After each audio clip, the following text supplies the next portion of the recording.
Bonjour tout le monde. Aujourd'hui, je vais prendre quelques minutes pour prendre le temps, dans le fond, de vous expliquer notre nouveau programme qui est l'assurance de la conformité au règlement de l'aviation canadien.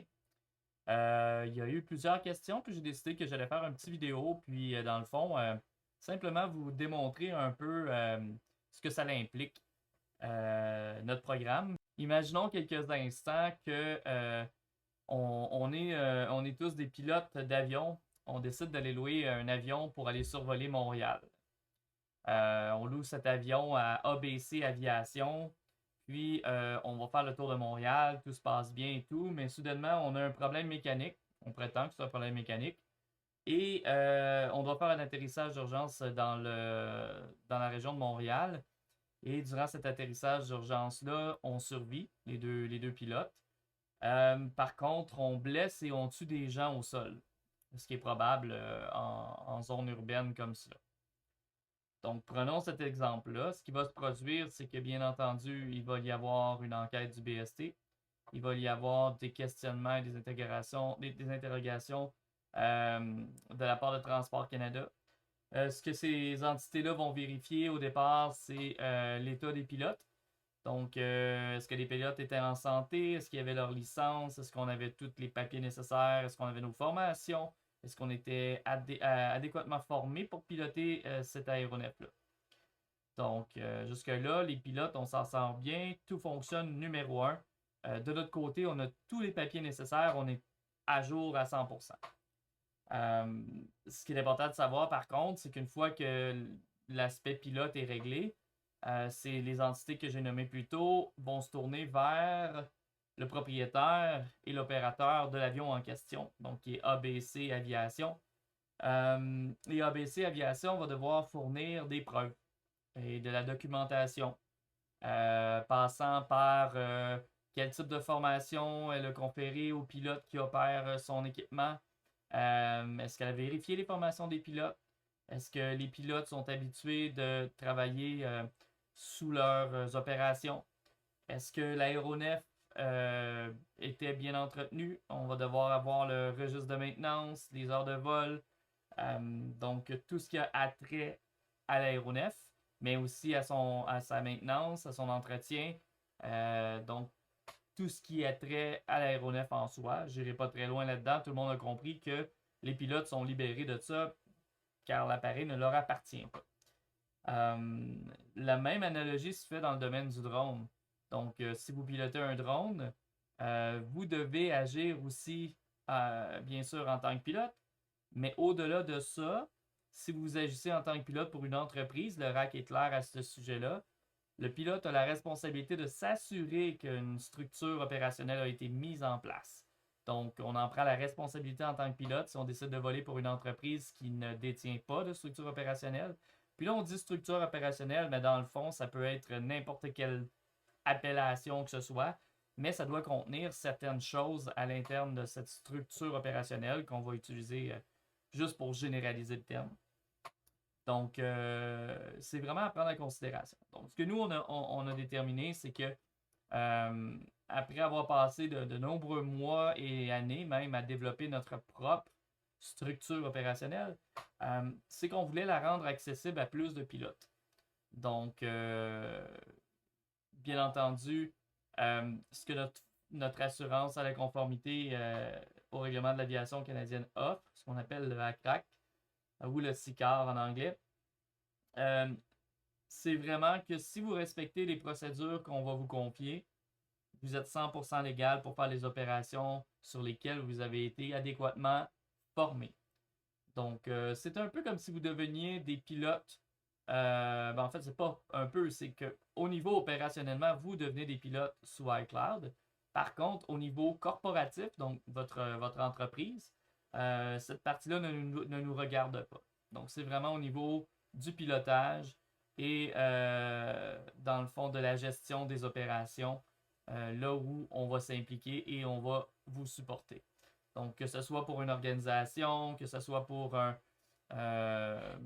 service incendie, service de police ou quoi que ce soit, vous avez une seule chose à garder en tête, c'est les procédures qu'on va vous avoir enseignées et les façons de faire, les SOP et tout. qu'on va tout simplement vous fournir durant votre formation et votre support continu avec le système à crack. Donc, ce que j'en viens à dire avec tout ça, c'est que au niveau du drone, vous avez aussi besoin, comme dans l'exemple de l'organisme de location d'aéronefs plutôt, pour notre retour au-dessus de Montréal. Dans le fond, nous, on agit un peu comme cette organisation-là, cette compagnie aérienne-là qui vous louerait un équipement. Nous, dans le fond, on s'occupe de tout ce qui est opération à travers notre programme.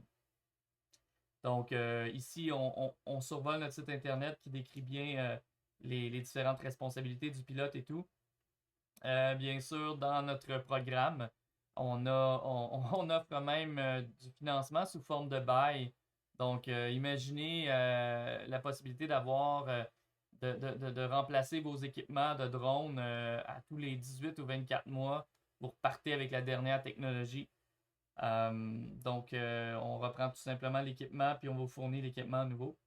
Donc, ce qui est inclus dans le programme, pour résumer, bien sûr, si vous n'avez pas la formation TP 15263, on l'offre, c'est inclus. Formation de l'équipage au niveau des opérations, ben, c'est tout ce qui inclut ce que doivent savoir les pilotes, les observateurs et les autres membres de votre équipage. On a même un logiciel de planification de vol très complet. On fournit les formulaires, les procédures d'opération normalisées, les SOP, les listes de vérification pour vos équipements. Un arbre décisionnel, ça c'est. En fait, on en a plusieurs. Entre autres, un arbre décisionnel qui va vous permettre de déterminer la complexité de votre mission.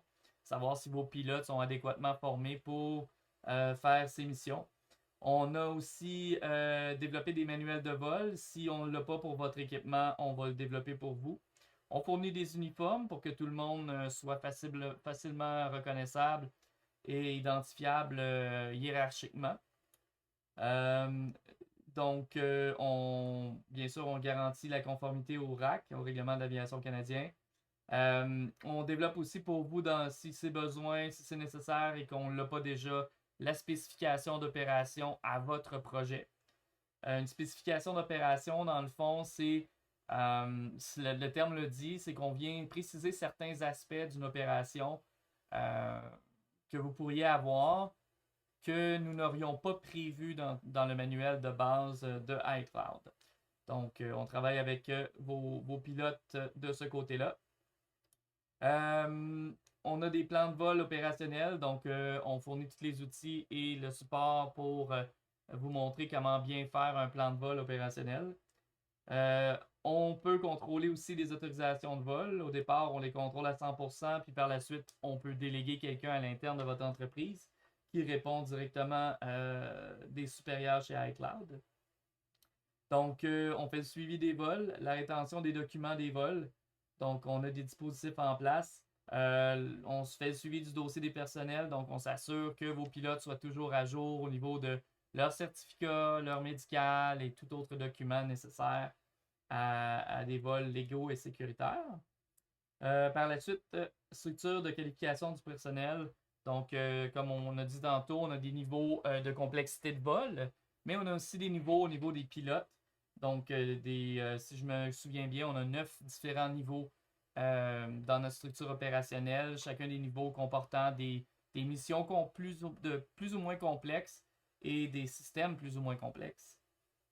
Donc, ça inclut bien sûr des formations pour le BVLOS dans tout ça. Les pratiques opérationnelles, donc on a une section complète où on vous, sous forme de procédure, fournit toutes les bonnes pratiques opérationnelles qui sont établies par iCloud pour être légales, mais surtout sécuritaires. On s'assure aussi du contrôle de la maintenance de vos équipements. Puis quand on parle de contrôle de la maintenance, c'est de s'assurer que les maintenances sont faites. Donc, on a aussi un sous-programme additionnel en option où on peut faire la maintenance de vos équipements. Mais ici, on parle vraiment de ce qui est inclus de la contrôle de la maintenance. Donc, s'assurer avec un calendrier de maintenance et tout que les équipements sont toujours convenablement entretenus et surtout disponible pour le vol. Par la suite, le calendrier de maintenance, je viens d'en parler. Préparatifs et mesures d'urgence. Donc, on a tout ce qu'il faut au niveau des plans d'urgence. Donc, tout ça est fourni dans le programme. On a un programme d'assurance de la qualité ainsi qu'un système de gestion de la sécurité. Donc, notre programme d'assurance de la qualité a comme objectif de s'assurer qu'on respecte en tout temps la réglementation. Donc, on se fait un suivi sur la réglementation et on adapte nos procédures en conséquence et nos politiques. Le SGS, eh bien, c'est un système qui permet de rapporter à l'interne tout incident qui pourrait avoir un impact sur la sécurité des opérations et qui permet de prendre des actions face à cette situation-là. Donc, encore là, on fournit tous les documents nécessaires. Et, politique et règles d'exécution de la maintenance, eh bien, ça, c'est simplement les politiques sur comment faire, qui, comment et pourquoi faire et quand faire la maintenance. Et bien sûr, encore plus que tout ça, parce que ça me prendrait probablement plusieurs heures pour tout vous démontrer l'ampleur de la structure opérationnelle nécessaire. Et donc, qui va vous permettre, dans un délai assez rapide, assez court, d'avoir accès aux opérations VLOS. Et lorsque vos équipages auront atteint un certain niveau de compétences et d'acquis, avoir accès au BVLOS dans la plupart des cas qui est accessible en ce moment au Canada. Donc, on a aussi un partenariat avec le logiciel de planification de tracé de mission UGCS. Donc, dans certaines circonstances, on vous fournit gratuitement le logiciel et en tout temps, on a, même sur notre site internet, on vous donne accès à des rabais instantanés à l'achat ou à l'abonnement de ce logiciel. Plus bas ici, on a aussi notre programme de planification de vol. Donc, qu'on peut peut-être agrandir ici pour vous montrer. Donc, on a développé avec un partenaire un logiciel qui nous permet de planifier les missions et de faire une liste de tous les points à vérifier nécessaires lorsqu'on planifie la mission. Donc, ça inclut tous les numéros d'urgence, les fréquences utilisées, les espaces aériens, le niveau de complexité du vol avancé ou de base, et qui nous permet aussi d'évaluer ce qu'on appelle le flyaway buffer, donc en prenant en compte des configurations de votre drone et de ses limitations, quelle distance on pourrait parcourir en cas de flyaway. Donc un peu plus loin dans la vidéo, je vais l'avancer un peu. On va voir lorsqu'on planifie une mission, lorsqu'on a une mission planifiée. Ici, on va aller dans les missions complétées, on va en ouvrir une. Donc, un entraînement sur la M300 RTK. Donc, si on descend plus bas, nous allons avoir toutes les informations avant vol, la zone de vol et tout. Et tous les espaces aériens ainsi que les aéroports, aérodromes et héliports à proximité avec leur heading, leur distance et les coordonnées pour les contacter selon le cas. Donc, ça c'est pour notre logiciel de planification de vol. Donc, ça fait un peu le tour au niveau de notre offre. Et je vous invite à nous contacter dans le fond pour de plus amples informations et qu'on puisse ensemble faire progresser le domaine du drone et vous aider à intégrer complètement et légalement, sécuritairement et rapidement les drones dans votre organisation, votre entreprise ou même au point de vue loisir. Donc, je vous souhaite une bonne fin de journée et ne vous gênez pas pour nous contacter.